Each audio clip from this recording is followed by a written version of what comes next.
येऊन जे काही डॅमेज कंट्रोल कशा पद्धतीनं करायचं त्या संदर्भाची रूपरेषा आजच्या मीटिंगमध्ये तशा प्रकारचे आखल्या जाईल. काँग्रेस पक्षाचे एक ज्येष्ठ नेते अशोकरावजी होते, त्यांना दिल्लीलाही सन्मान होता आणि महाराष्ट्रातसुद्धा सन्मान होता आणि त्यांना मुख्यमंत्रीपद 2 वेळा, त्यांच्या वडिलांनासुद्धा 2 वेळा मुख्यमंत्रीपद, अशा प्रकारचं नेतृत्वाने अचानक निघून जाणं हे दुर्दैवी आहे त्यांचा निर्णय आणि त्यामुळे निश्चितच पक्षाला नुकसान त्यामुळे होऊ शकतं.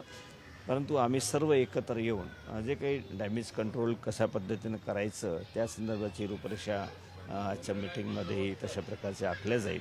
रमेश चेन्नीताला जे आलेले आहेत ते तशा प्रकारच्या ज्या काही सूचना देतील त्या पद्धतीने महाराष्ट्रामध्ये सगळे एकत्र होऊन काम करतील. मुद्दा आहे की काँग्रेसच्या पहिल्या फळीतले नेते अशा पद्धतीने फुटत आहेत, ते आता भाजप किंवा बाकी शिंदे यांना प्रेफरन्स देत आहेत. पक्षाच्या नेतृत्वावरती आत्ता जे राज्यात आहे याच्यावरती विश्वास नाही की त्याच्यामध्ये खटके उठतात, याची सगळी परिणिती म्हणायची काही नाही. पहा, याच्यामध्ये स्पष्ट आहे की BJP जर सेंट्रलमध्ये आपल्या मेजॉरिटी त्यांची येत होती आणि राज्यामध्येही त्यांचं गव्हर्नमेंट येणार असलं तर ते अशा प्रकारची भूमिका त्यांनी घेतली नसती. पार्टीला तोडायचं, बाहेरच्या पार्टीची लोकं आणून आपल्या इथले पदं द्यायची, अशा प्रकारे त्यांनी केलं नसतं. परंतु हे स्पष्ट दिसून येतं की त्यांच्या पायाखालची वाळू सरकलेली आहेत आणि त्याकरता त्यांनी अशा प्रकारची स्टेप घेऊन पार्टीला फोडा, प्रमुख नेत्यांना फोडा, जे त्या ठिकाणी आमच्या कशा प्रकारे बेरीज होत असेल त्याकरता कोणाकोणाला घ्यायचं, अशा प्रकारचं त्यांचे जे काही आखणी आहेत ते त्यांच्या भीतीपोटी आहेत, त्यांची परिस्थिती ठीक नाही आहेत, याच्यावर स्पष्ट होत आहे. एक मुद्दा असा आहे की राज्यसभेला क्रॉस वोटिंग होण्याची शक्यता वाटते का तुम्हाला? कारण की ज्या पद्धतीने आमदार आहेत आणि ते क्रॉस वोटिंग होऊ शकतं अशा पद्धतीची चर्चा आहे. याच्यामध्ये आमची पार्टी फुटण्याचा विषय नाही आहे.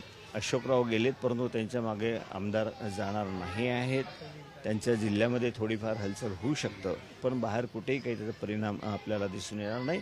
आणखी मजबूतीनं काँग्रेस पक्षाचे सर्व नेते कार्यकर्ते एकजुटीनं जे काही विरोधक आहेत, जे BJP आहेत, त्यांच्याशी मुकाबला करेल. क्रॉस वोटिंग होऊ शकतं. क्रॉस वोटिंग जे सांगितलं जातं त्याचवेळी क्रॉस वोटिंग झालं होतं, विधान परिषद झालं नाही, त्याचा अहवाल आला पण अहवालावरती कारवाई झाली नाही, यातून नेते सुद्धा नाराज आहेत. त्याच्यामध्ये काय नाराजी आहे ती आपसामध्ये आम्ही बसून त्यावर चर्चा करू, त्यातून मार्ग काढू.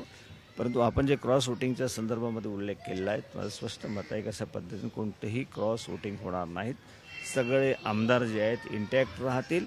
एका दुसरा आमदार त्या ठिकाणी त्यांच्या जिल्ह्यामधला जाऊ शकेल, परंतु सर्वच आमदार इंटॅक्ट आहे आणि काँग्रेस पक्षाचे उमेदवार चांगल्या मताने निवडून येतील. एक शेवटचा प्रश्न आहे सगळ्यात की आता लोकसभेच्या निवडणुकांना सुद्धा जायचं आहे, जागा वाटपाच्या बैठका सुरू आहेत. आता थोड्यापूर्वी शरद पवारांची सुद्धा भेट घेतली तुमच्या प्रभारींनी. अशोक चव्हाण गेल्यानंतर आता काँग्रेसला नव्याने सगळी गोळाबेरीज करावी लागेल असं दिसतंय. नाही, कशासाठी गोळाबेरीज करावं लागेल? कारण जे चर्चा करत होते त्यामध्ये बाकी अन्य नेतेसुद्धा होते, ते एकत्र बसून चर्चा पुढे नेतील. असं काही थांबण्याचं, त्याच्यामुळे अशोकराव गेल्यामुळे रुकावट किंवा पक्ष कुठेतरी थांबलेला आहे, पुढचं कार्यपद्धती बंद झाली आहे, तशा प्रकारे समजण्याचं कुठलंही कारण नाही. एकजुटीनं आम्ही सामना करू आणि या परिस्थितीमध्ये ज्या वेळेला सगळ्यांना एकत्र येण्याची गरज आहे, काँग्रेस पक्षाला मजबूत करण्याची गरज आहे, त्यावेळेला काँग्रेस पक्षाचे विचाराचे सगळेच जण काँग्रेस पक्षाला साथ करतात. कमजोर कडी कोण येणार का ते शोधण्याचा प्रयत्न केला जाईल का? अजून कोण नेते जाणार आहेत हे आराखडे कोण काय बांधायचे ते बांधतील, कारण BJPला त्याशिवाय दुसरं आता काम राहिलेलं नाही. राज्यातल्या विकासाकडे त्यांचा दृष्टी नाही आहेत.